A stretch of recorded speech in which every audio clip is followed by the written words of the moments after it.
All right, we're recording, Yeah. and it seems to not be crashing. Yeah. So I think we can get started. Yeah.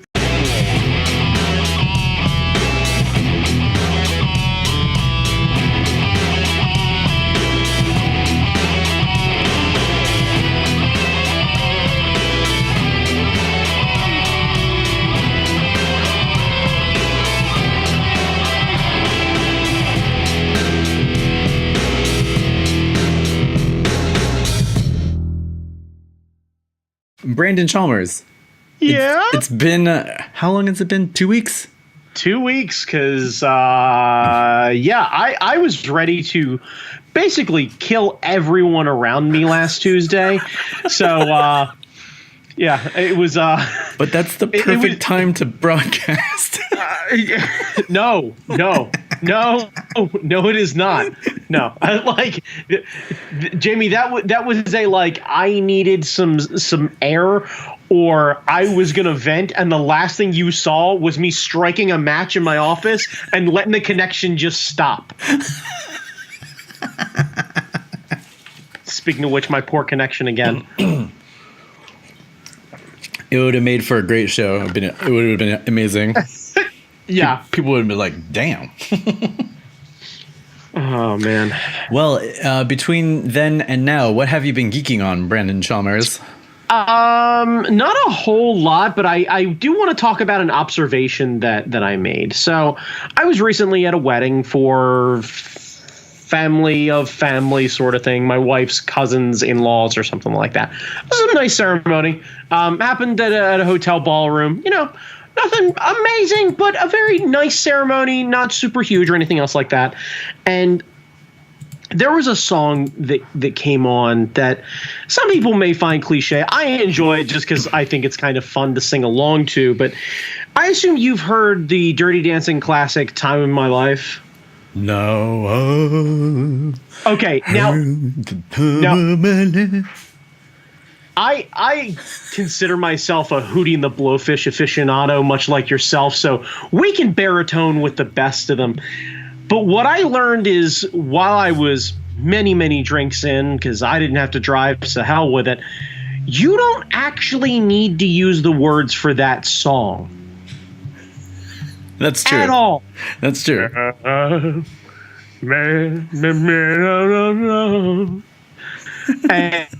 And because of this, myself and my wife's uncle decided to do a bit of a duet for the thing. Now, luckily, he was kind enough to do the high parts for me, so there was this really nice, but neither one of us using words at all, and really just kind of got me thinking that you really could do a whole bit of these. And as I was riding home, all I could think of was the Simon and Garfunkel classic "Sound of Silence," and how you could have one person sing the lyrics and the other person just meow. This is pretty funny. I actually, for Audrey's birthday when we were dating one year, I recorded a version of Louie Louie, but with like no enunciation, and just did the whole thing like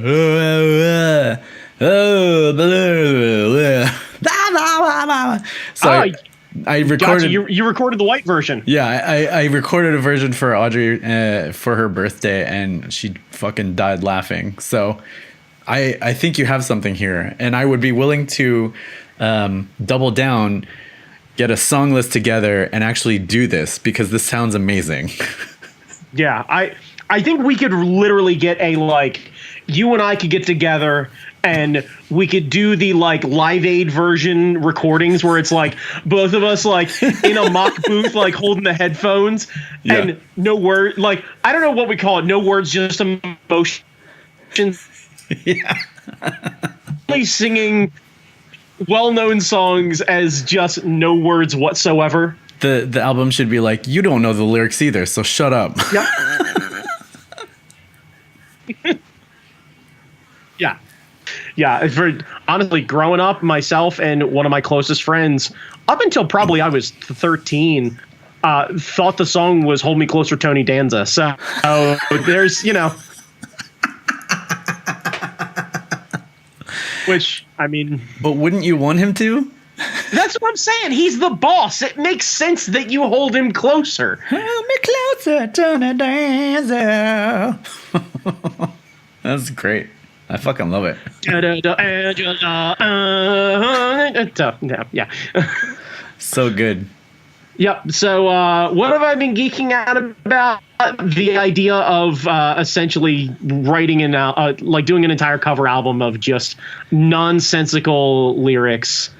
Really what it could be, it's drunken wedding jams. It's yes. versions that don't have words anyway. Yes, I like this. Yes. Because that's when sing-alongs happen. Mm-hmm. Like, it's a bunch of classic songs that everyone plays at a wedding or on the ride home from a wedding or whatever it is, and nobody actually knows the words to, and then we just poorly sing it with just kind of words.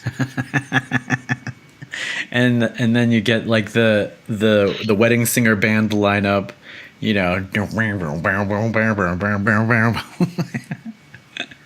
I love it.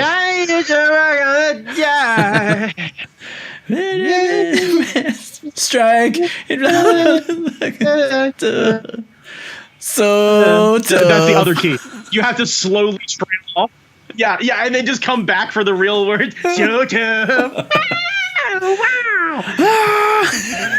Yeah. It's basically trailing off lyrics. Like, you start off the thing hard and then slowly trail off right into the chorus, and then the chorus becomes more and more inaudible as it starts to move along. What's album length these days? 12 songs? 12 songs?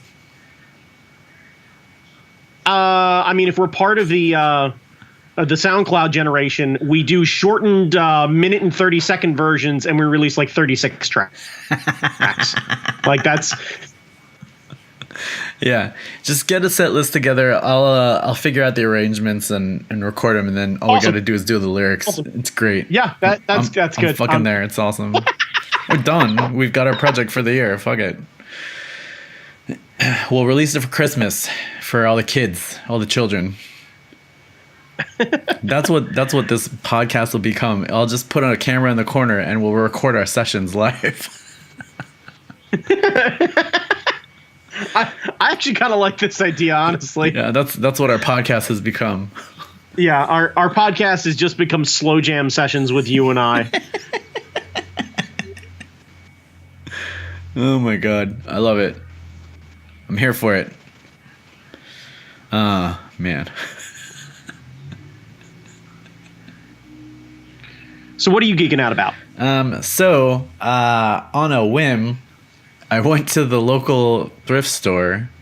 There's like a mega thrift store down the street from us, and it also has a bazaar next to it. And a bazaar is basically a bunch of stands where they sell random shit. Like, there's a place that sells like old electronics. There's a place that sells terrible dresses for like... Yeah, it's a flea market. Yeah, essentially that's the word. It's a flea market. So I was like, well, maybe they'll have weird camera stuff at the thrift shop. So I went there and I did indeed find some camera stuff. So I found this Nikkor lens, 28 to 80 millimeter, 3.3 to 5.6 aperture, G series. They no longer make this thing apparently, but it was an SLR lens that they used to sell with the kits. So back in the film days. Okay. And it's full auto, so there's no manual focusing on the thing. And I was kind of worried because I wasn't sure if this would work on my one body, because the D5100 doesn't have an autofocus motor built in, but the D300 does. So I got home and I put it on. I shot some stuff around the house and it works. So today I took it out to King Farm it's cherry blossom season here in DC, and I've always loved the cherry blossoms, but I've never. I mean, I would take cell phone pictures of them and stuff, and then just leave them around. But now it's fun to kind of drive around the neighborhood and see which neighborhoods actually have a lot of cherry blossoms. And King Farm is kind of like a relatively new development. Like it was literally a farm out there before the developers bought it up and turned it into like this community. And they got a bunch of cherry trees there. So I went out there and I ran around and took photos of traffic and cherry trees because why not? And the lens turns out to be pretty good. It's got enough length for me to shoot across the street if I don't want to run into traffic and get smashed by a car. I can put it all the way at 80 millimeters, which is 120 on a crop sensor. So I get that really, really long telephoto look, so I can really isolate all blossom and have the background completely blurred out and stuff. The bokeh's okay. That's rad. Yeah, the bokeh's okay. I posted the photos on Instagram. So there's like one where one of the cherry blossoms is just hanging in midair. And I took a photo of it at the telephoto length, but I walked up right close to it. So the background is all blurry. So it just kind of looks like this cherry blossom ball hanging in space, which is a neat effect. So, I mean, it's pretty fast. It makes this fun sound when it autofocuses. Let me see if I can put this up to the microphone. That nice, like, little... Yeah. Oh, yeah. I've got to refocus on something. Yeah, that like... Yeah. It's super automated, like 1950s, like original Star Trek door whooshy noise.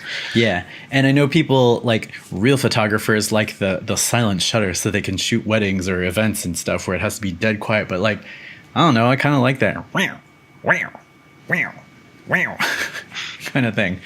But yeah, one of the many photography YouTuber, it's the thing. You should not go down this rabbit hole. But one of the YouTubers I follow, he does a lot of weird lenses. Like he'll get like a old camera projector, take the lens out, and then modify a mount and stick it on his mirrorless camera and check it out and do like photo shoots with it of models and stuff like that. And I was like, whoa, I hadn't even thought about that. Maybe there's weird shit you could find at the thrift store. So I don't know. I thought I would give it a whack. Came out with a decent lens. And actually, your Micro Four Thirds, you could do the same thing because like there are all sorts of adapters to get random things to go on your camera because you don't have to worry about there's no mirror to get in the way. So like, I've got one. Nice. Yeah, it's how I managed to get the lenses that I had initially gotten from you working. Yeah. So I don't know if you pass by a thrift shop on a whim and you see like a film camera that's $12 that has a lens attached to it, you got a $12 lens. Yeah, I'll have to look back to see how compatible Olympus is with other stuff. Like I assume if it's Olympus, it'll work, but it seems like Olympus previously didn't play too well with a lot of other ones. I think it plays well with Lumix. But Lumix, to my knowledge, isn't necessarily an old company. No, that's a Panasonic. That's a Panasonic brand. Right. So maybe if there's an old Panasonic camera or something like that, it'll work with that. But like, I know that it doesn't play well with like Sony and Nikon or any of the others. Huh. Interesting. Yeah. I think it's proprietary shit, and I think Olympus wanted to be just extra. Well, their the Micro Four Thirds mount should mount with everything, right? Like any Micro Four Thirds lens you can use on that thing, right? Yeah, any Micro Four Thirds lens, yes. So if you just get a lens, get a Micro Four Thirds adapter, it should work. I think. Potentially, yeah. I'll have to see because it's the adapter that I have adapts Micro Four Thirds, but it only adapts Micro Four Thirds, to my understanding, to the classic Olympus. Yeah. mounting style, and I don't know if that Olympus mounting style works with other kind of lenses. Like, because I didn't have any other kind of lens. Like the next time you and I are together, I'll have to bring the thing with me and see how they make up with each other. Yeah, I mean, I don't think it'll work. You'll have to get like a F mount to micro four thirds, because all the Nikon ones are F mount. But that's the other fun thing to do, is like to get like my dad's old manual lenses and put it on the new Nikon bodies, because it's the same mount. It's like 60 years they've used the same adapter for like the full frames or the crop sensors. So but yeah, I mean, if you have like a F mount to micro four thirds, then you could mount all the Nikon lenses to your camera. And you know, this thing is this is my dad's 55. Yeah, 55. So like you get 110 manual lens on your micro four thirds. That'll be kind of cool. You can see everything. Nice. Yeah, seriously.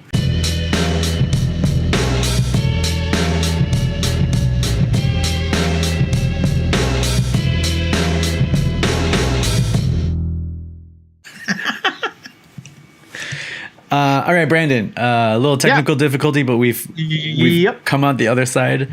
I apologize, people. So this past weekend was WrestleMania. Yes. I usually are we getting rid of all of our listeners by doing a wrestling review? Is that what we're doing this week? Here's the thing. On YouTube, maybe, but on Facebook, maybe not, because I also upload this to Facebook, and a lot of our friends on Facebook are kind of into wrestling as well. So like maybe 2 more of them will appreciate what we're about to do. Oh God. Okay, hang on. Do I need to bring up the card? Is that what I need to do? I have the card here, but if you want to bring it up too. Okay. For Mania, Rumble and Mania are my favorite wrestling events. I usually come over and we hang out and stuff. This past weekend, you needed a break, because this coming weekend is going to be a very long one for you, friend Brandon. Between travel and show and travel back, you needed a weekend to just kind of be there and just chill and not think about anything, crack a bunch of beers, just chill. So we did not watch wrestling together. We did not watch Mania together, which is why we're going to go through it today, because yesterday me and friend Alex watched WrestleMania from like 6 to 12:30. It was so fucking long, dude. Yeah, I can't believe you guys didn't fast forward through any of it. We were thinking about doing it, but then we got so engrossed in it that like we didn't fast forward, and we didn't get spoiled, so we didn't know which matches we should have fast forwarded through. We didn't know how bad the Triple H thing was gonna be. It's a Triple H match, so actually, you know what? That's unfair. The match is not the problem.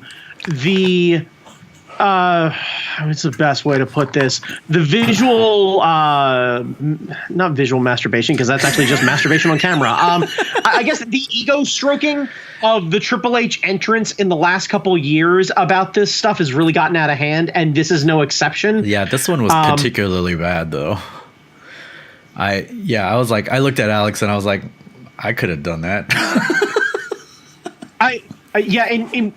To bring the curtain back a little bit, we use Slack in Art Fight to kind of communicate with each other. We have a Wrestle Nerds channel where we bitch about wrestling, and I honestly asked the question to the crew: did the team from Reboot do that entrance video package? Because it looked real rebooty. Yeah, it looked kind of rough. Like there were hard shadows everywhere. They didn't use proper lighting. They covered a lot of their mistakes with just particle It was rough, but we'll get there. So what I figured we would do, we're gonna ignore the pre-show because we didn't do the pre-show. We're just gonna go round by round. Thoughts on how you think it went. Wait. Hang on a second. So you did not do the Tony Nese versus Buddy Murphy or the...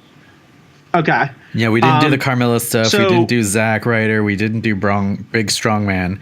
We started with Alexa as the host. And so I figured we would just start from the show proper and go to the end. Okay.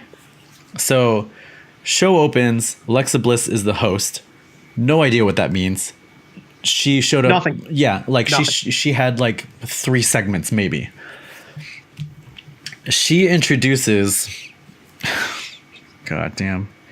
I can't, she. Let's just say when it came crashing down and it hurt inside Brandon Chalmers. When Hulkamania came back to Wrestlemania, I don't know what to do with that. Like, I don't know. Like, introducing Hogan at Mania to open the show, I don't know how to feel about that, man. Okay, so clearly you did not watch the WWE Hall of Fame ceremony on Saturday. No, we did not. We didn't bother with the where we got the most long-winded and self-aggrandizing story of Hulk Hogan discovering Brutus the Barber Beefcake in high school and then basically dragging him through wrestling. And the longer the story short of it is, he was always just kind of there. And when Hogan was like, hey, I think I'm going to be a wrestler. Do you want to come with? He was like, yeah, sure. And that's why they put Brutus the Barber Beefcake in the Hall of Fame, because he totally deserves to be there. Anyway, we got a long-winded Hulk Hogan story. The only thing that makes me feel better about randomly checking in with Hulk Hogan is seeing him slowly get fatter over time. Like watching the pythons slowly deflate themselves. Like, well, it's funny because at this point now they look more like water wings on a kid that needs to have them blown up. Like they're substantial, but they're a little flappy. Oh my God, that's funny as shit.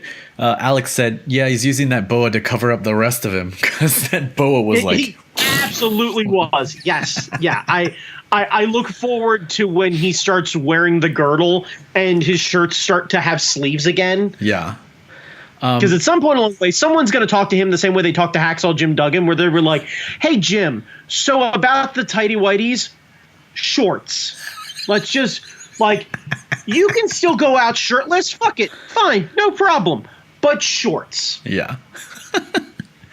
But I didn't know what to do with this segment. I was like, I can't look at him. It's terrible. And then in the middle of him preening like a peacock with Alexa, out comes Paul Heyman, confusing the shit out of everybody. Yep. By the way, that's exactly what you do with Hulk Hogan. You do exactly what Paul Heyman did. You ignore him, walk right past him to the ring, and be nothing but business. Moving on to our next and first official match of WWE WrestleMania. It was beautiful. I stood up and I clapped. I was like, thank you, Paul. Wait a second. Hang on. Are we going to give spoilers at this point? Oh, sure. Yeah. I mean, you know, the people who will watch this know what's going on, and the people who don't will be kind of curious, maybe. Okay, cool. I am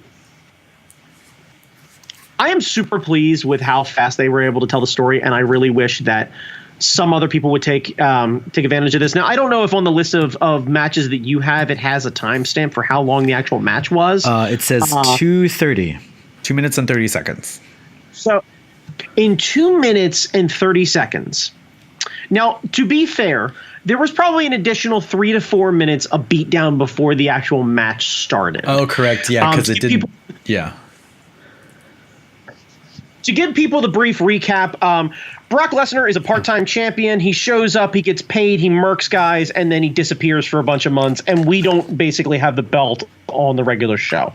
Seth Rollins, former champion, top-tier guy, yada, yada, yada, basically is coming down to save us from what I like to consider mediocrity in the booking sense. Brock Lesnar is a great performer. He tells a great story.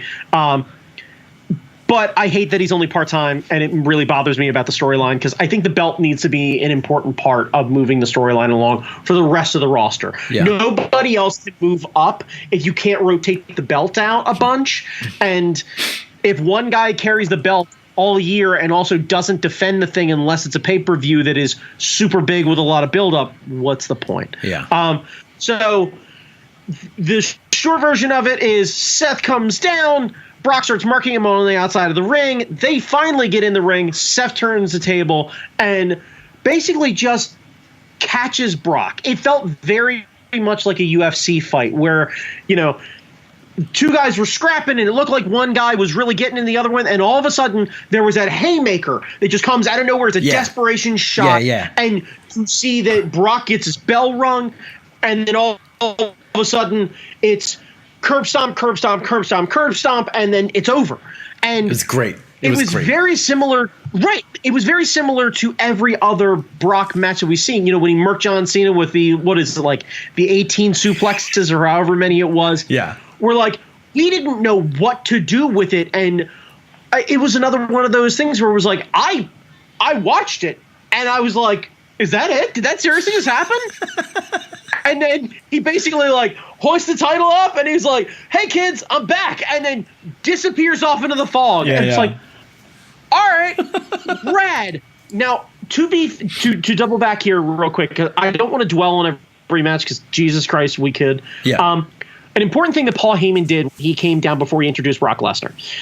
The women's match was the main event. It was billed as the main event. It had been billed as the main event for a month plus. Right. The first thing Paul Heyman did was he came down on the mic and he said, my client and I have decided that we're not the main event. We're getting this over with, and we're getting on a plane and going to Las Vegas.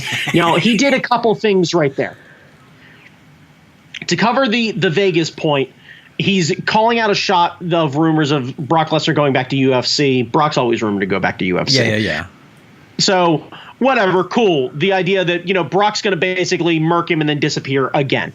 The other thing that he did that I'm really disappointed that they haven't capitalized on yet is he belittled the women's division in the sense that he felt that his client belonged in the top tier no matter how far the women's division had come. Right. Now, something that I wish would have happened would have been when Raw started last night. The first thing should have been Becky Lynch, who won the both titles at the end, to come out on Raw. And the first thing she needs to do is utter the words, "Where's Paul Heyman?" Yeah. The first thing she should have done is called out Brock Lesnar. Yeah. Yeah. Because WWE would never let her fight him. He'll disappear off, and she can get so much heat by saying that I came out and I murked another MMA fighter. I got no problem beating up UFC champions, and I belong in the main event, unlike your client. Yeah. So where is he? Yeah. And when Paul Heyman says, my client isn't here, she can easily say, get out of my ring. Yeah. And squash everything for a while. So good. Right. And if you want to turn Becky into the new Stone Cold, she has to be willing to pick a fight with absolutely everyone. And I'm super disappointed that that didn't happen, because it's such a simple thing. Brock Lesnar's still Brock Lesnar. He doesn't get hurt story-wise or character-wise or anything else like that if he doesn't beat up a woman. We don't need True Life to come into WWE. I don't need to see him beat a woman. But what I want to see is the woman who supposedly beat or actually beat the woman who is, quote unquote, the baddest woman on the planet, immediately come out and go, animal, vegetable, mineral, MMA fighter, pride champ, I don't care who it is, send them out there. Yeah. I'm going to murk them. Yeah. I'm going to make them tap, and that's just what it's going to be. Yeah. Both of these straps on my shoulders mean I'm number one. Yeah. So I'll go to Suplex City. I'll bring a camera and take a photo of my foot beating your ass. That kind of shit. Yeah. Right. Yeah. Because that's really what she should have done.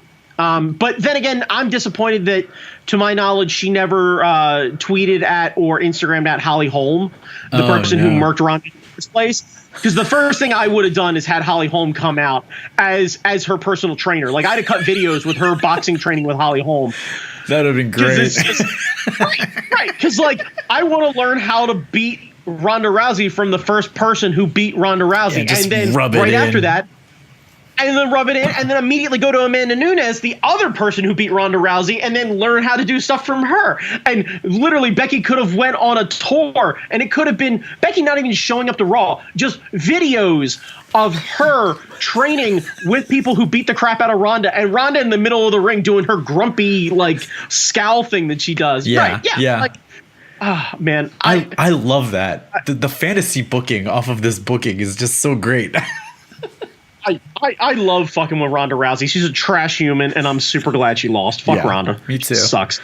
Anyway, all right. Okay, so moving right along to the next match. AJ Randy Orton. Sorry, actually, do you want?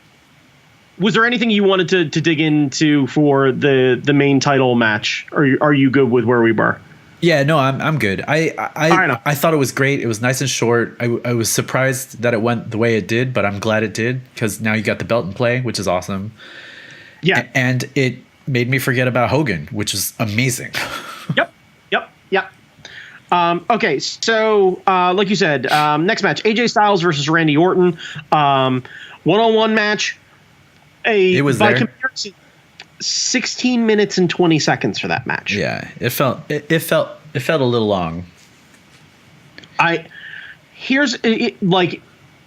the build up to that one. Here's the only thing that anyone who's not necessarily a wrestling fan needs to know. There was a promo that happened on SmackDown where AJ called out Randy for his drug use, which has been which was a really nice dig, and I'm surprised they went there to try and build some heat for this match. With that said, Randy Orton, I've talked about this. I've joked around about it with a One Super Hard Fight host, Marty Day. He's joked around about it on the Rough House podcast with his co-host, Christoph. And if you guys aren't listening to that, you really should. It's a hell of a lot of fun. They actually do a 2-hour episode that's a review of this. I have not gotten any more than like 20 minutes into it. But they bring up a good point that I talked about before. There's two different kinds of Randy Orton. There's Randy who's really having a good time and is showing up to be awesome and put people over and RKO everybody. And the Randy who just is kind of going through the motions. Yeah, he couldn't be bothered. I felt like we got Randy Orton going through the motions who showed up, and then AJ's such a good performer, it forced Randy to care toward the end. Yeah. But I didn't need in a, what was it, almost 7-hour pay-per-view for them to drag this thing out any more than what it needs to be. The other thing, and I'm going to go back to this later on, I don't understand the matches at Mania that don't have a whole lot of pomp and circumstance and no belt. That's the thing that was bothering me. There were like too many. I thought there were too many. Like, I get the idea. Later on, we'll talk about Kurt Angle's retirement match. I get why that needs to be a thing, and I get why that needs to be a thing at Mania. Sure. I don't see the reason. Like, if this is about getting AJ and Randy their WrestleMania paycheck, cool. Let's put them into like a ladder match or something like that. Like, let's gather a bunch of these guys together into a spot fest that's 15 minutes. And because as far as I'm concerned, kids, if you haven't watched it, the halftime special that had all the NXT guys was 15 minutes, and it was probably one of the best matches I've seen in forever. Yeah. And if you can't tell a great story with 6 guys in 15 minutes, you don't know what you're doing. Yeah. So I didn't need this match. It didn't do anything for me. It doesn't move the needle. I don't really care. And frankly, I wish Randy Orton would very slowly move into the like training other guys, become almost like a Big Show in the background sort of thing. I don't care about Randy Orton being a top tier talent anymore. Yeah. I don't. It doesn't interest me anymore. Yeah, neither of them needed this match at WrestleMania. This could have been a Raw thing or a SmackDown thing, like any other thing. It just, I don't know. It didn't rise to the level, I don't think. Yep.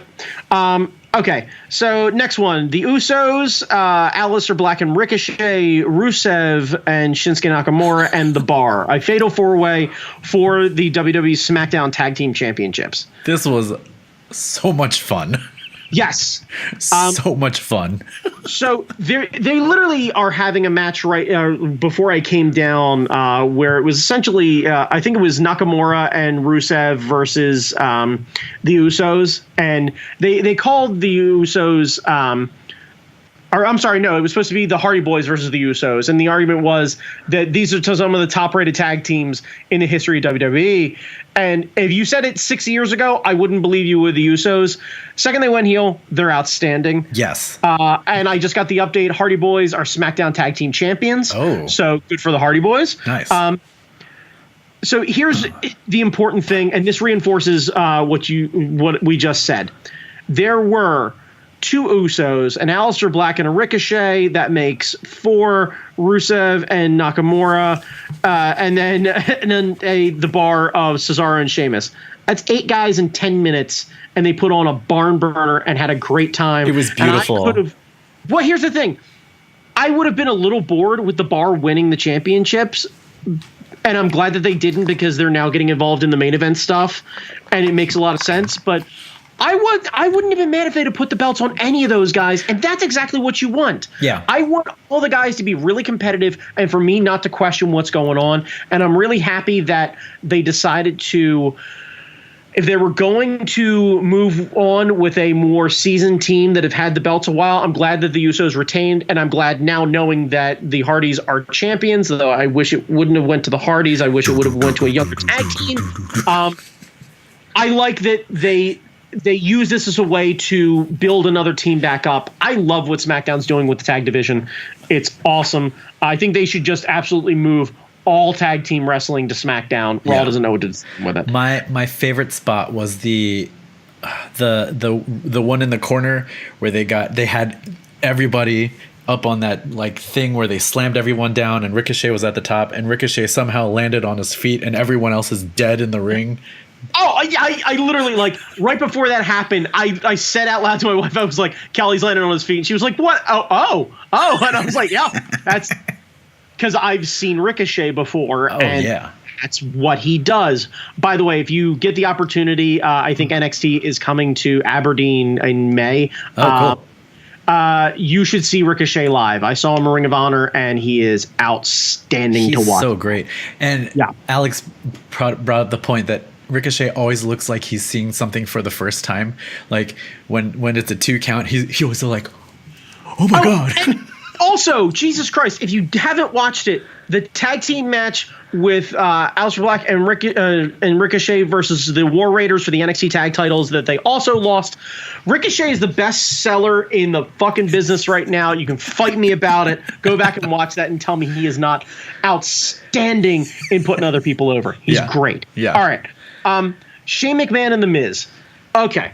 So yeah, this match I did not care about. And then by the end, it made me care about it. Look, kids, if you want to watch basically Shane McMahon do the same thing he's been doing for the last 15 years, which is putting his body on the line for no goddamn reason, because for some reason he wants to be the toughest guy on the planet, it's awesome to watch. Yeah. Okay. Now, with that said, can we talk about The Miz's dad? Because, okay, look.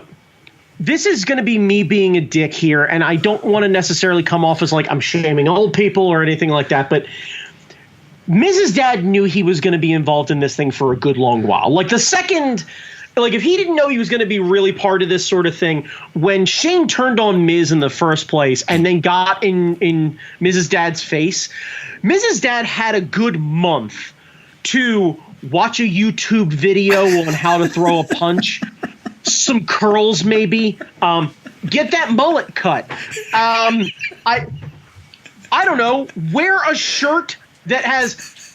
Okay, this is a whole other. He's wearing a shirt that says WrestleMania on it. His son, his only son, his superstar, went from managed to turn an appearance on The Real World into a multi-movie starring, multi-year world heavyweight champion WWE career where he is the pinnacle of working safe. No one has a bad thing to say about Miz at this point. Yeah. And somehow we can't get that guy a Miz t-shirt. He should have been decked out in Miz gear, the headband, the glasses, the earrings. Here's the other thing. The part of the gimmick is that Miz works really hard to impress his dad, which is like it's almost the equivalency of like, Jamie, I saved up a lot of years and I work really hard so that I can restore this 1990 Hyundai accent. That's right. Look at that. Yeah, that's 3 Doors of Fury is what that is. That's a hatchback. GLS, mom. I got the sport, homie. Yeah, that thing's got a click and overdrive. Yeah, that's right. Automatic transmission, 194,000 original miles on that bad boy. I could paint some ghost flames on that shit for you. How fucking low does Miz set his mentality bar that all he wants is his dad's love, which is the saddest short story of every WWE fan. Yeah. I watch pro wrestling with my dad, and what I really want is my dad to love me, but what he really does is punch and drink a lot. So, like, I get the idea that Miz is trying to bond with these people while also being a movie star, while also being married to Maurice. Also, like, dude is wearing a lot of hats and doing a pretty good job. There's always so much going on when it's a Miz show. Like, Jesus, layers on layers on layers on layers on layers. Could we not with his dad? Like, it was not good. That was not good. The image of Mrs. Dad hunched over, not like, it's not even like, there wasn't like a Muay Thai stance where he had his arms up. There wasn't like, it would have been a lot better if he went like full on Notre Dame mascot where like had the knuckles all turned up and stuff like that. Yeah. Like, there was nothing. There was nothing. I don't get it. I don't understand it. It doesn't make sense to me. It was a heartstring pull, and that's not the thing that got me into that match. I was like you. When we were watching it, I was like, this is boring as fuck. By the end of it, Alex and I were both on the edge of our seats like, no, don't do it. He did it. Right, yeah. I guess the idea is Miz needed a reason to care, which... not really. Okay, great. Like, what Shane should have done...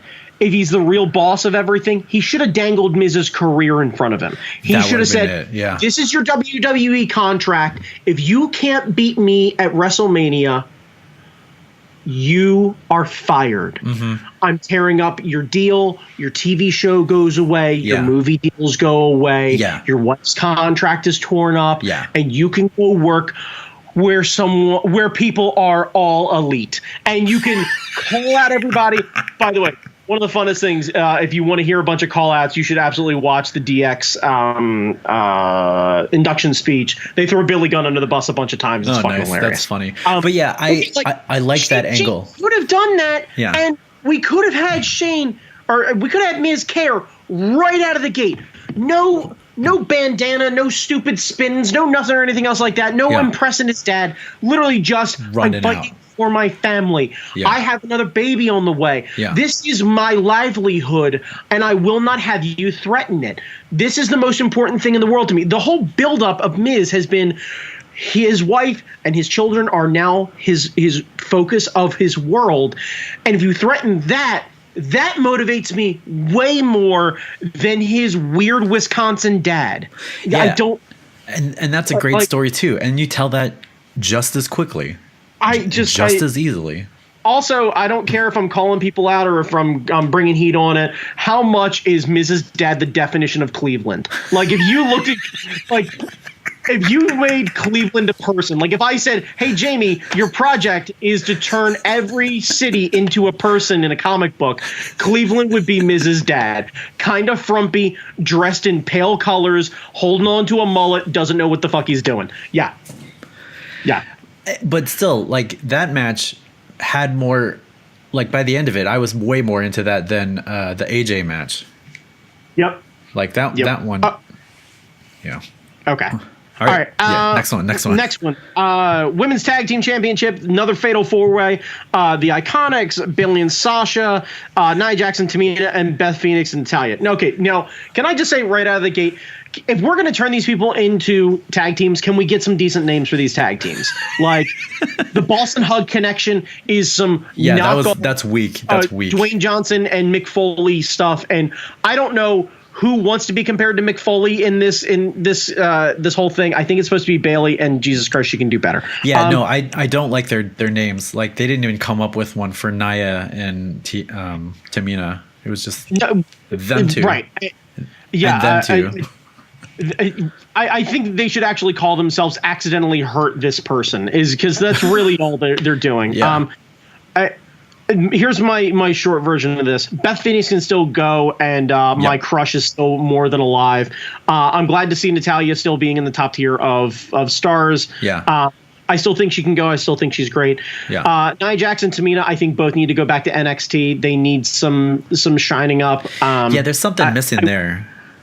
And Bayley and Sasha Banks, this was not their best performance. And man, can you tell the difference when Bayley and Sasha Banks wrestle other people versus wrestling each other? Because if you watch that match, you'll see Bayley and Sasha will start to do a clothesline or start to take a clothesline and will stop right before they're supposed to get hit because they're afraid of hurting themselves. Because I think when it's two very small performers taking on each other, they're willing to take the bumps. They're terrified of taking real bumps, and it shows, and it makes the product slower and not as good. And I don't know how you solve that problem, because I don't want to have anybody willingly hurt themselves. Yeah. But I don't know if that's a sign that they need to start trusting people a little more. And I saw this a lot with Tamina and Nia Jax, which I think also may be a byproduct of Tamina and Nia Jax hurt people, so they're genuinely afraid. And I think the only thing you need to do is you have to remove Tamina and Nia Jax from the equation, send them back down to NXT, and let them season themselves up and really work on being better in-ring performers. Yeah. Like, I think they need to. I love the Iconics. I think they're great. They're hysterical. I absolutely love the gimmicks. They're hysterical. And if you want to really fall in love with them, there's an up, down, down video of them going bowling with the New Day, the Usos, and the Bar.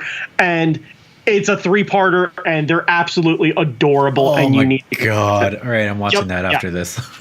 Yep. Okay. So next one, WWE single match for the WWE Championship. Kofi Kingston versus Daniel Bryan. Oh my God. So I was crying, dude. I don't think we really need to go into this too much. If I were to give it any sort of criticism, I don't think it was the best match for either one of them. Right. But I think at that point we're setting the bar so high, and I think we were all mentally convinced that there was no way they were going to give it to Kofi. And they did. Because here's the thing. When Seth Rollins won the belt from Brock, immediately my wife was on Twitter and she said, everybody's talking about how Kofi's going to lose, because we're so seasoned to basically having the good things taken from us. Yeah. The idea of getting everything we wanted wasn't going to happen. So then Kofi wins. It's amazing. Yeah. I'm super happy for him. I want to see him keep the belt for a good long time. Me too. Jesus Christ. They gave me so much anxiety. As you were watching Mania, by the way, on Raw, Kofi came out and challenged Seth Rollins for both titles. So the whole match ends in a schmaz, but I literally, I was down here getting ready to get on the Art Fight meeting. My wife texted me, told me this, and I literally yelled up the stairs to my wife, this is some racist bullshit, because all I could think is there's no way that Vince is letting Seth lose the title to Kofi, and Kofi's going to be a paper champion who will have it one night. Yeah. And I was so genuinely angry at wrestling. I was going to cancel my subscription. Genuinely. Wow. Because this needs to happen for a little while at least. Let the guy be genuinely a champion for a while. Let him do some defenses. And when he loses it, eventually, in a real match, without a whole bunch of squashy BS, cool. He deserves to be in the same tier as everyone else. I should be able to talk about Kofi Kingston the same way I talk about Randy Orton and John Cena and Daniel Bryan and everyone else. I shouldn't have to compare Kofi Kingston to a Booker T, because that's where our problem is right now with this shit. And we're so seasoned and used to WWE being low-key but not so low-key racist that it's I'm super hesitant about everything. I want Kofi to have a real run. He needs it, and I think wrestling fans need to see it. So this way, they can shut the fuck up about all of their casual racism. Drives me nuts. I agree with you 100%. And it was so emotional even before they did the whole like the storytelling of like the opening promo and all that stuff, because I'd seen like Big E do his thing on Twitter like the night Kofi was denied a chance at WrestleMania, right. and I saw that and I was like, I'm already bought in. I don't care if this is a work. All the things Big E was saying are true. Like, you know, people like them don't get a shot at the top, and they haven't. It's been what, like who, you know, fucking Rey Mysterio was champ. You can't tell me that Kofi isn't as good as fucking Rey. By the way, if you want to know how bad my brain is at catching things, when they brought everything out and I saw the pedestal that the title that Daniel Bryan had was supposed to go on, I uttered out loud to my wife, "Oh, cool, Kofi's getting it. There's a belt under that piece of fabric." And she's like, "No, there's not." And sure enough, there was. It was so WWE, good. you got to do a better job of hiding that sort of thing. Yeah. Okay. Moving on. Speaking of Rey Mysterio, Samoa Joe versus Rey Mysterio. The length of this match, 1 minute long. I got to ask the question, like, this is for the United States Championship. This is great and everything else like that. Why was this on Mania? Like, if this is on Mania to just get Joe paid, can we just cut Joe and Ray a check and just move on? Yeah, I don't know why. Is there some like a smarky reason why this happened? Like some backroom thing? Like why this happened? No, are there rumors about why? No, I think the idea is Joe needed an opponent. Ray had been there for a while. Ray is notorious for catching people with the 619, which I think is one of the worst moves in wrestling. Yeah. Because it's so fucking choreographed, I can't stand it. Yeah. And the idea that Joe murks somebody in a minute makes Joe look strong, but I don't understand what the purpose of it is. Yeah. And honestly, if you're going to make Joe look strong, you let him murk somebody who's on a higher level than Rey Mysterio. You want to make Joe look strong. You put Joe in there against Randy Orton, and you let Joe murk Randy Orton with Coquina Clutch in a minute. You let Randy come out and immediately try and RKO him, and Joe immediately shove him to the ground, pick him up, Coquina Clutch him, knock him out. There's a way to use Randy Orton, and there's a way to make Samoa Joe look strong, and we just cut checks for the other guys. Because they're super talented, but I didn't have any interest in this, and we could have done that in a minute. Yeah. And that would have been better than the AJ match. Right, and AJ could have easily have gone in to be the next person to it, but we've already seen Joe and AJ throw down a bazillion times. That's either of them. Yeah, but anyway, so I didn't understand the point of that. Me neither. Roman Reigns versus Drew McIntyre, another 10-minute match. By the way, guys, when I give out these things for anyone who's not a wrestling fan or curious about any of this stuff, if you've managed to stick around this long, every entrance is at least 5 to 6 minutes long. Yeah, so add time to the runtime of these. So when we say a 1 minute match, we mean probably closer to a 12-minute match, and that sort of shit adds up. And this is why I'm saying, even when it's a 1 minute match, I don't understand the purpose of it. Yeah. Although Joe walking out is always a pleasure. Joe is one of my favorite competitors, period. That dude gives fat guys hope, is really what Joe does. He's my white knight. Yeah. That man is a definition of thick. Like that is I put the straw in, I still need a spoon. Is really where I'm at. Yeah. So Roman Reigns beat Drew McIntyre. Big surprise. Roman Reigns. Go ahead. Yeah. So this is how wrestling has ruined me. The entire time, Alex and I are like, he looks really good. I know he was sick, but because I've been watching wrestling for so long, there's a little part of me that thinks it's a work, and I feel like a shitty person for saying that out loud and for thinking it, because going into remission and going out on stage and performing is a big deal, and I shouldn't be thinking these thoughts. And I felt like a horrible person for thinking those thoughts, but I couldn't get out of my head. Well, if it's making you feel any better and I can continue to be the monster in our relationship, I Googled how long leukemia treatments took, because I agree with you. Yep. Anyway, I hope that's not the case. My assumption is that it was very localized. They have a lot of really top tier people keeping an eye on Roman. They threw a lot of money and a lot of treatments at it. Yeah. And maybe it's one of those things where like you can solve it without using chemo, or you can just use radiation. Therefore, he would end up being weakened, but he could totally be fine. And if he's doing 2-a-days in supplements and potentially steroids and everything else like that, then who really cares? I mean, And he did look a little thin, and he wasn't as thick around here and right. stuff. So the idea of him taking time off, and honestly, if everybody was like, well, they have to clear through the New York State Athletic Commission, McMahon's been owning the Garden since what, the 50s, 40s. I wouldn't surprise me if they can make a phone call for somebody. I'm glad Reigns won.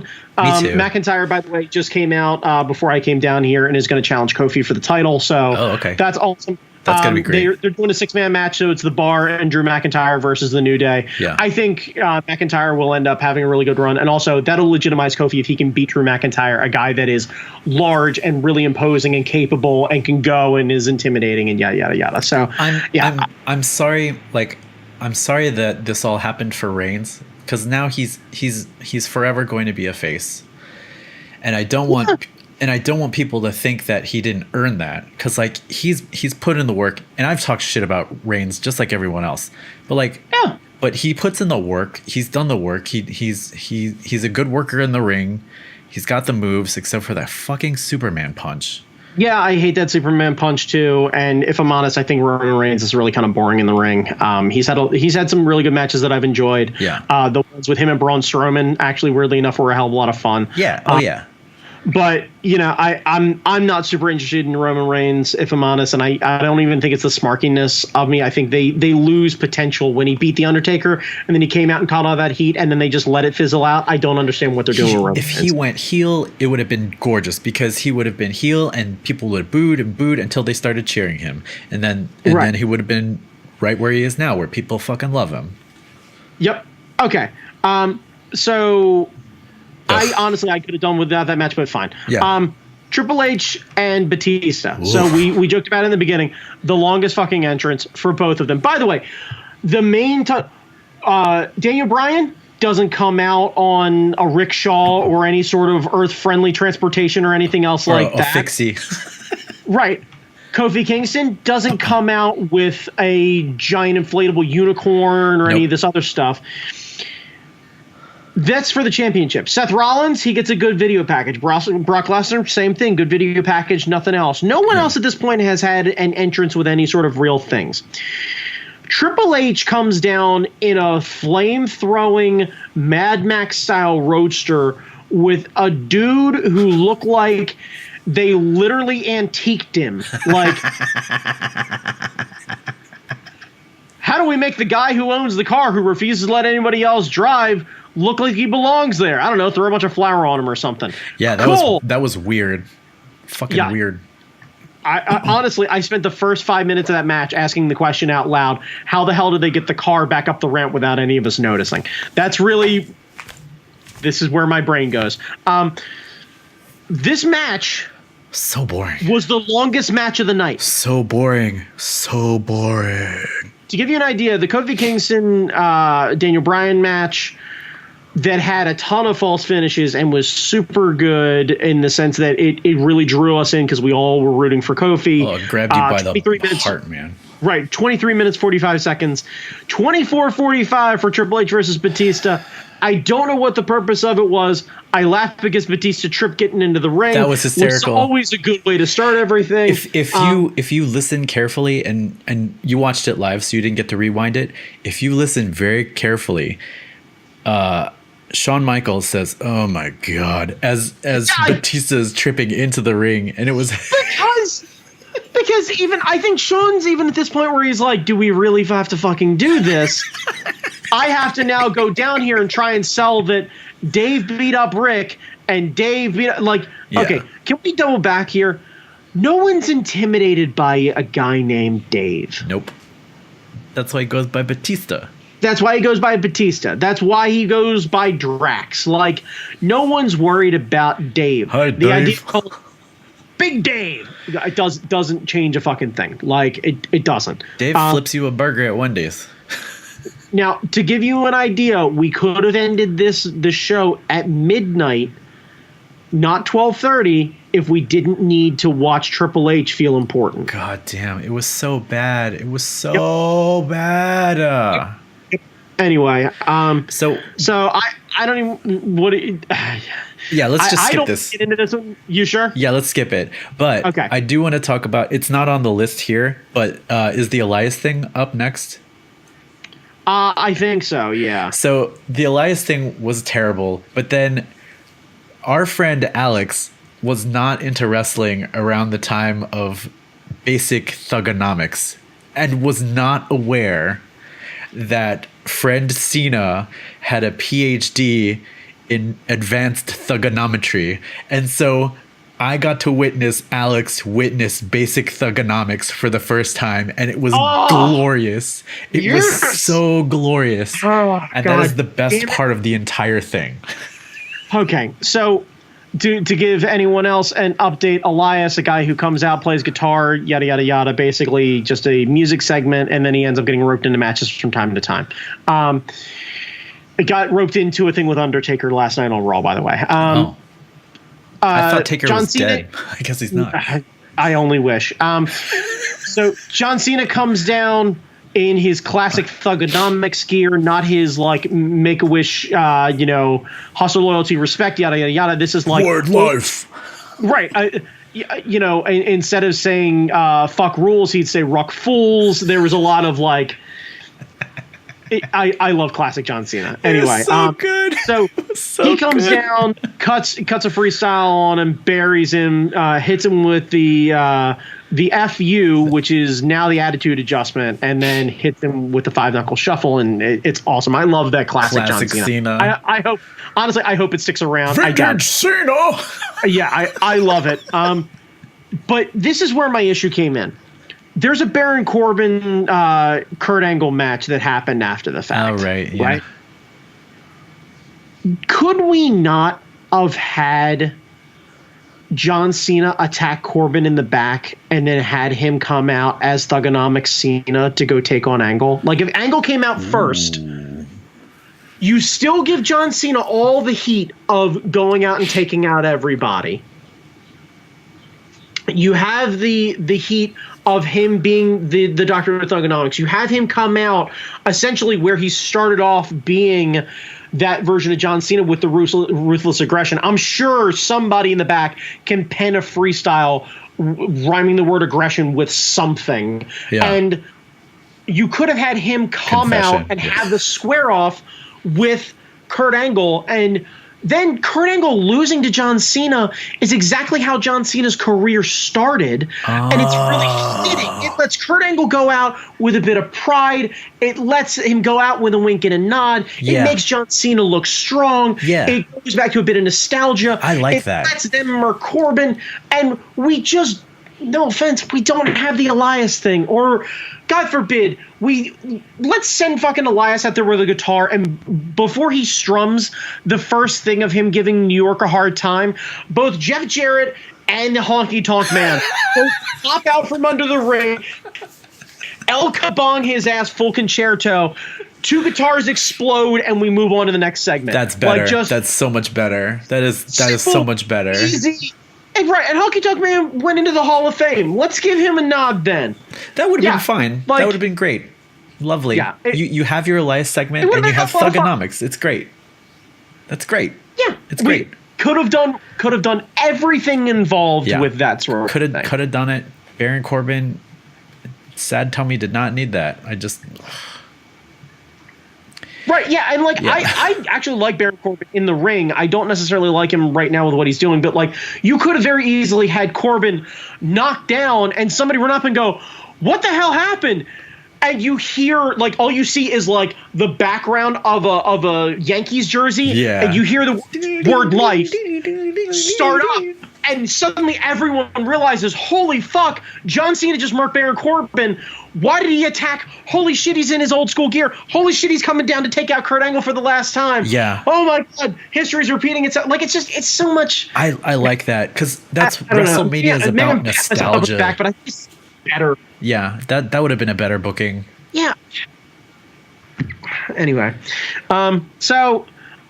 Kurt Angle is outstanding. I love him dearly. I'm really happy that he managed to go out before he really hurt himself any more than he already has. He was looking. I hope he has rough. a long story career in the back. Yeah. I hope that, I mean, dude's had a fused neck, and he's essentially like Keaton's Batman. Like he cannot. Yeah. So, but I mean, he looked good. I want to see Kurt do cool stuff. Yeah. Yeah.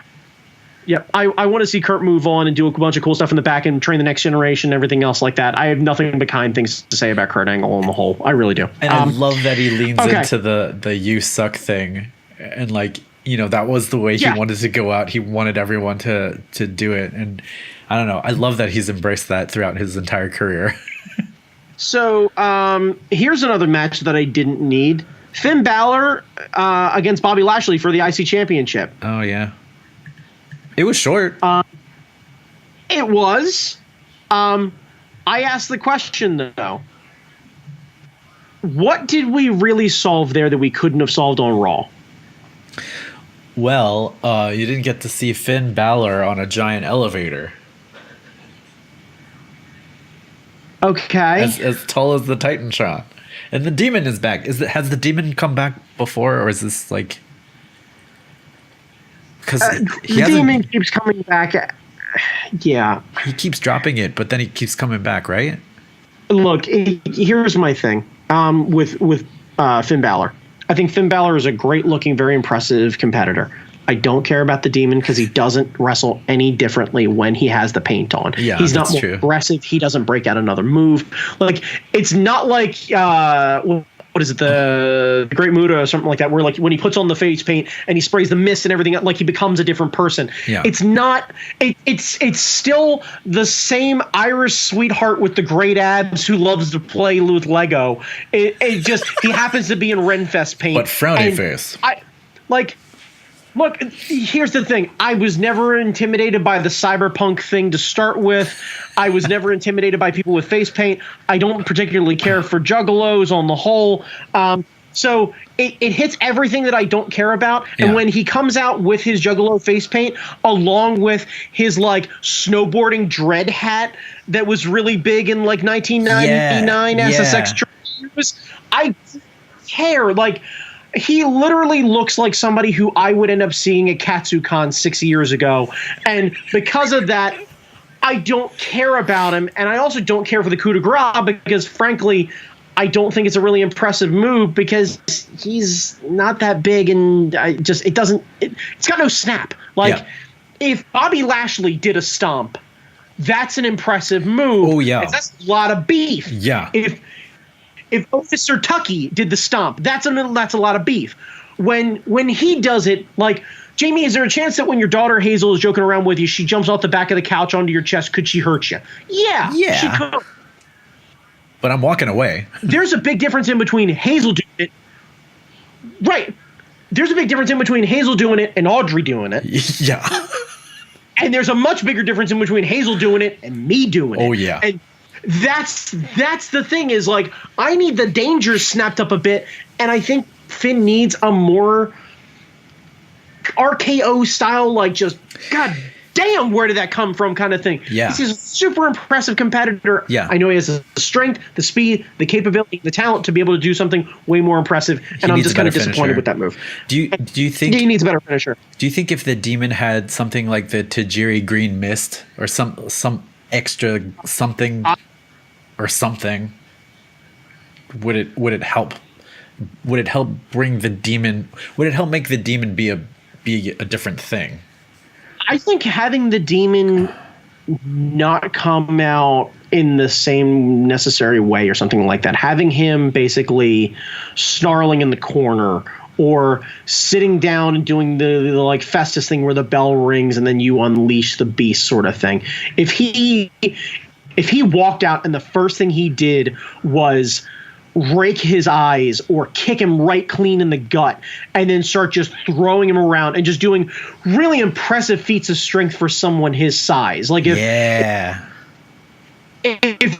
the first thing he did to him was like pop-up power bomb, just right out of the gate, just a hard forearm shiver, slammed him, like, and seeing Balor, who I know could do it to Bobby Lashley, do it to him and then tower over top of him. And then literally, like, the way he would pin him, right, the way he would pin him is literally like Lashley laying out on the ground, knees on his elbows, and then literally like mounted on his chest and then staring down at him, basically intimidating him to not get up. That's a demon to me. Yeah. Finn in face paint doesn't do it for me. Yeah. It's a really impressive look, but he doesn't wrestle any different, so I don't really care. I'd rather honestly have Balor Club Finn, where it's Finn fighting for everybody and he's a low-key LGBTQ warrior. Like, I'm good with that. Yeah. Let's do that instead of putting him in the face paint and having him not do anything different. Yeah, I agree with you. I also agree that by the time this one came around, I was like, let's get this fucking over with. I was super done with it, and honestly, Bobby Lashley can disappear. I don't care about low-key Wayne Brady. He looks like Wayne Brady. He shaves his eyebrows. He got murked in MMA. He can't actually fight. He has a great look, and I don't really care. I don't care that he's a gym rat.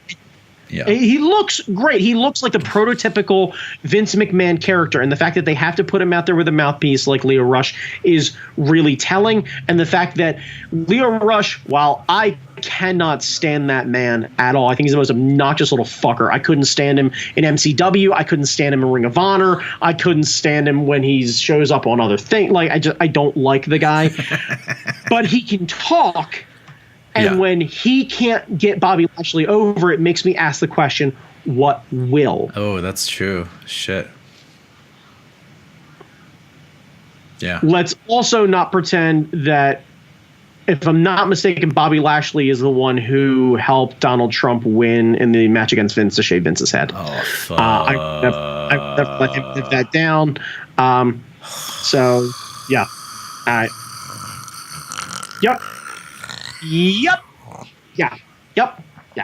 Anyway, so I could have done completely without this match. Or I tell you what, could we have put this on the pre-show and then actually put Zack Ryder's tag team match where he finally got his comeuppance and Kurt Hawkins finally broke his losing streak on the actual Mania as like a mid-card thing? Because that was a genuinely great story. Yeah. Anyway, okay. All right. Match of the night, or final match. Of the night. Yeah. You know what? I'll call it match of the night because of the pomp and circumstance with it. True. Although the helicopter thing was kind of like, match. Yeah. I get the idea of what she was doing. That was an old callback to an old Ric Flair NWA thing. Oh, okay.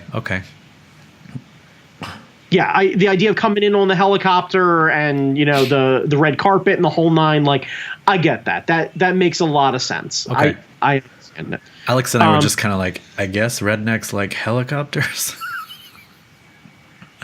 I mean, yeah, you saw the beginning of everything. They fucking love helicopters. Yeah. Like,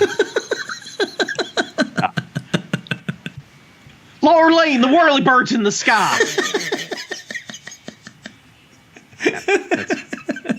Rednecks love helicopters. Helicopters are rad. And they got Joan Jett. That was great. Yeah, okay. I like Joan Jett. I've never.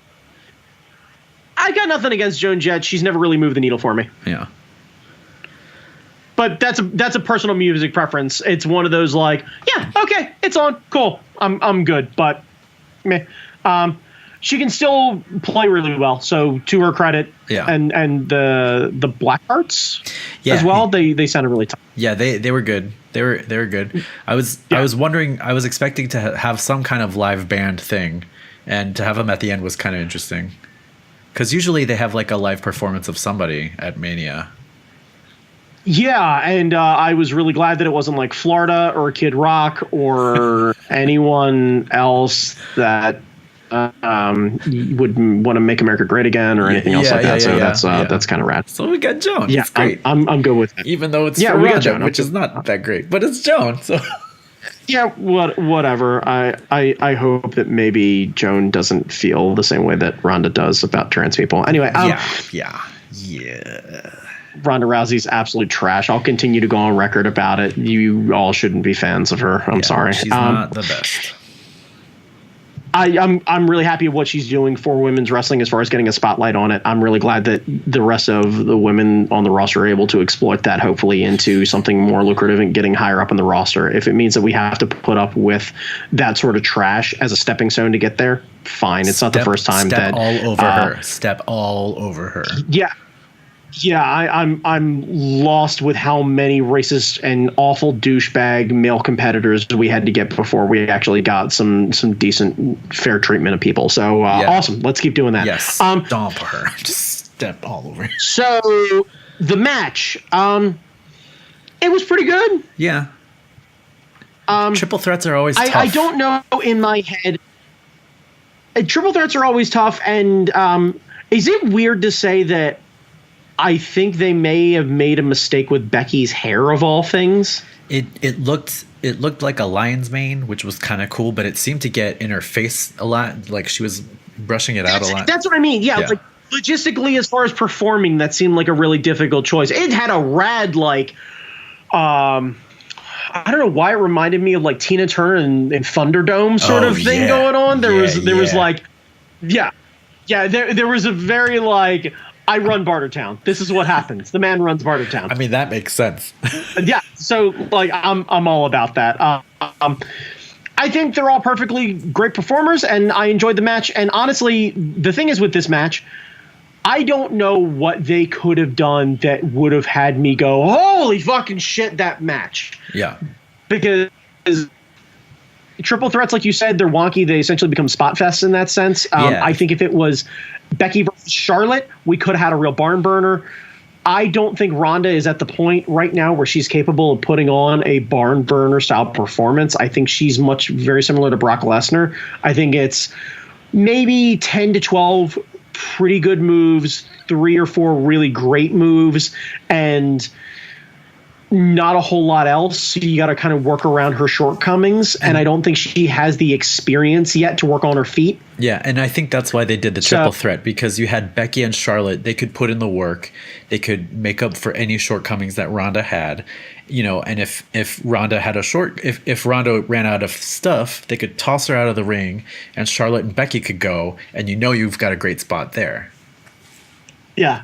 It's one of those things where I think if Becky and Ronda would have done this match, I think instead of it being 21 minutes, it would have been a tight 11. Yeah. Yeah. And it would have been something where it was like they would have made the stipulations like no disqualifications or something like that, because they can't seem to keep their hands off of each other, yada, yada, yada, yada, yada. And Becky would have had to have done something heinous, but it only would have been after Ronda tried to do something heinous instead, and it didn't work. And then that's where the whole thing happens. And you could have done it, but I don't think it would have been nearly as long or had the draw out with it. And it also gives a unique opportunity of the finish. So, I'm super happy about it. I think it's really cool.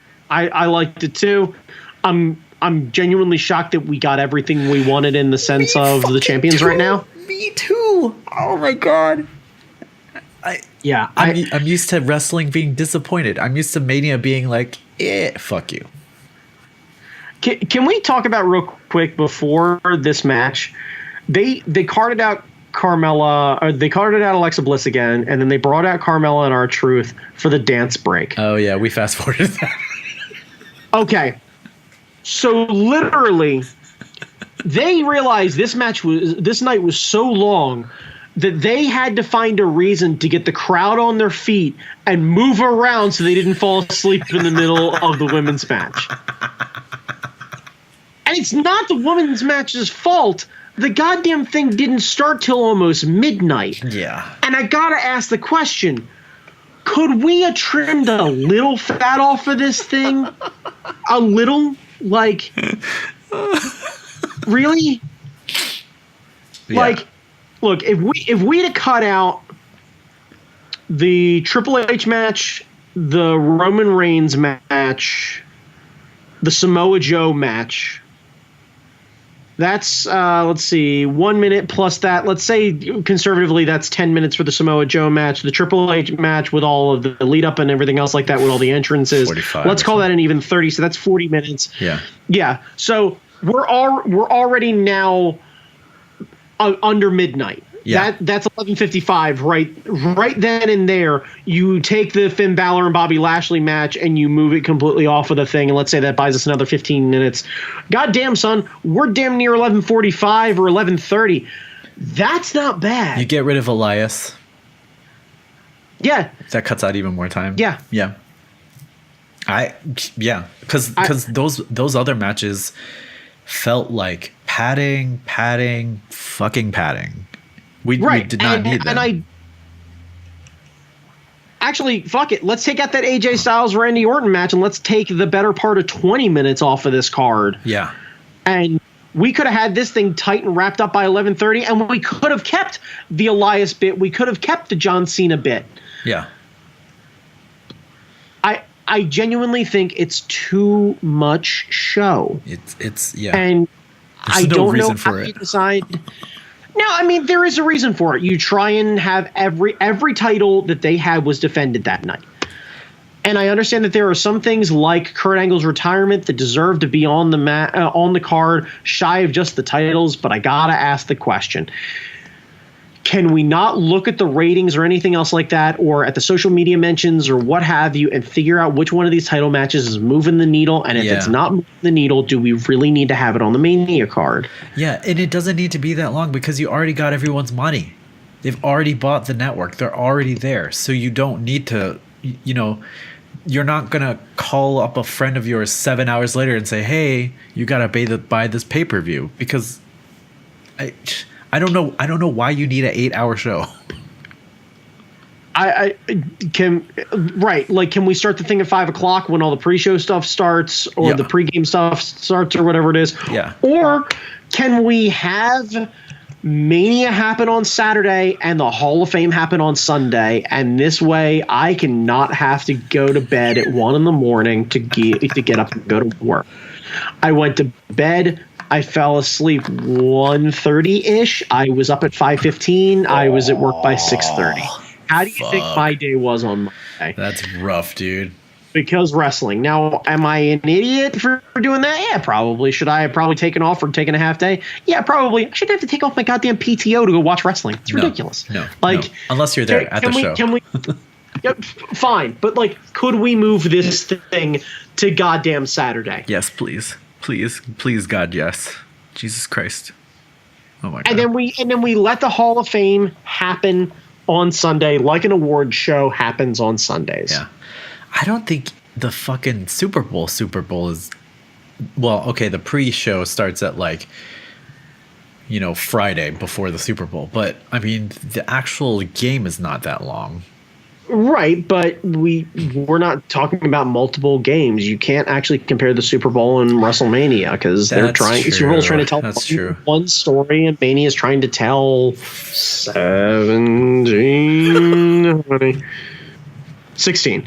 That's true. Well, not counting counting the pre-show. Yeah, so they're trying to tell 16 stories, actually, plus the John Cena thing. So 17 plus the Elias thing, 18. So.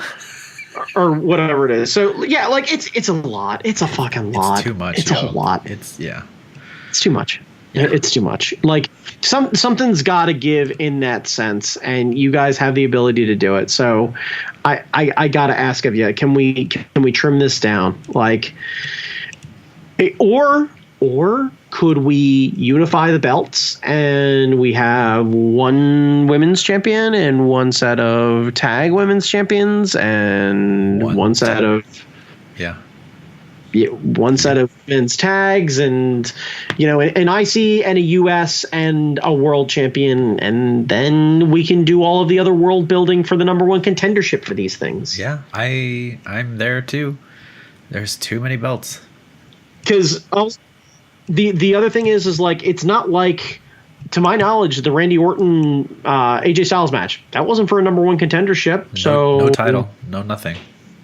Why not just how about a power ranking system or something like that? Some sort of clarification of where you're at. That if you want to start to go to fight for this person or fight for this person, this is how this works. Yeah. I don't know. I want to see a shorter show, honestly, but some sort of way to make it shorter and treat everyone fairly and still be able to tell all these stories. That's why NXT is so good. Yeah. Yeah, you should, by the way, if you didn't watch Takeover New York, you absolutely should. It's real goddamn good. Nice. Real good. Yeah. Yep. And Adam Cole is the most over I've ever seen. You owe it to yourself to, at the very least, watch the Undisputed Era's entrance on that when it's Adam Cole versus Johnny Gargano, because Adam Cole hits the boom in his theme song and the roof comes off of that place in unison. So good. That dude is so beyond. Like, I have so much jealousy for the crowd reaction, and the back and forth, the call and response that he has to the audience is something that, like, is genuinely, like, I could die a happy man if I could get that to happen half dozen times. Like, if I could make that a repeatable thing a couple times, where, you know, I could get them to call and respond in that sense, that's fucking intoxicating. Like, yeah, it's so good. Genuinely, it is. Also, he's a super tiny man, and I almost accidentally killed him when he was at Ring of Honor. So it was fucking great. Seriously, he was in a bit. He ran out, attacked somebody, he hopped the barricade, he started to run away. He was turned facing the ring.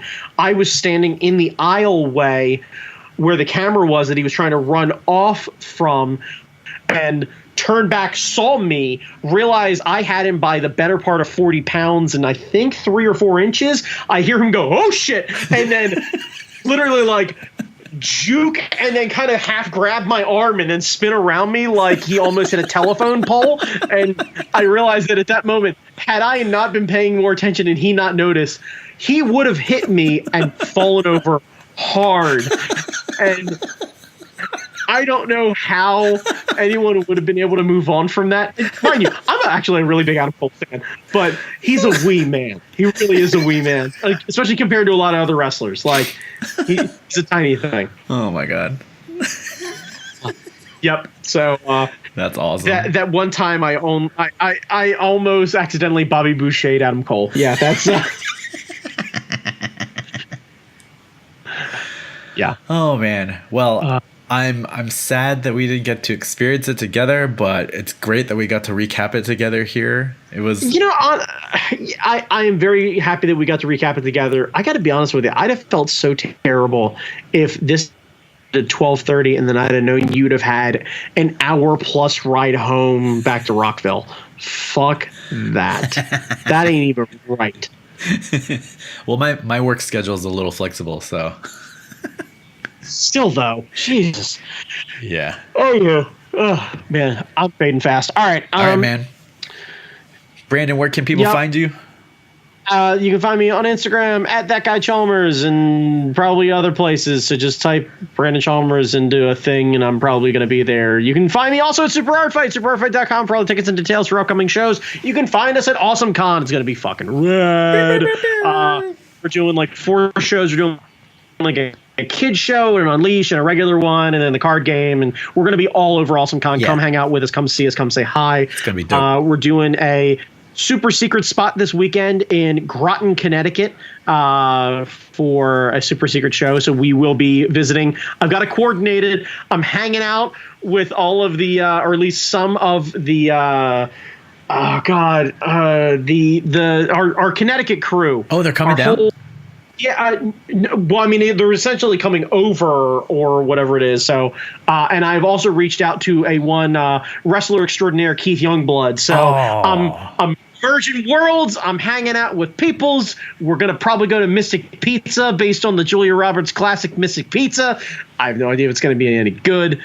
For anyone who actually gets that reference, good on you for being an old like myself. It's going to be magical. Yeah, it's going to be a thing. We'll see if I make it trapped in a car with art fighters, because you know how well I do with that. Where can they find you, Jamie Noguchi? Here, you're on the channel, or you've got the podcast, or you're on my Twitter. Jamie Noguchi into stuff. You'll find my shit. Yeah, that's it. Yep. I'm gonna post. And make sure to soonish. set this as global sharing, so this way we can all share it around. Did I do that? Did I not do that? Yeah, I think you didn't do that a couple times ago, but I'm just saying it out loud to give you shit. Okay. All right, kids. I'll see you later. Bye. I treat everyone the same. All I do is give people a hard time. This is my life. Oh, ball. Bye bye.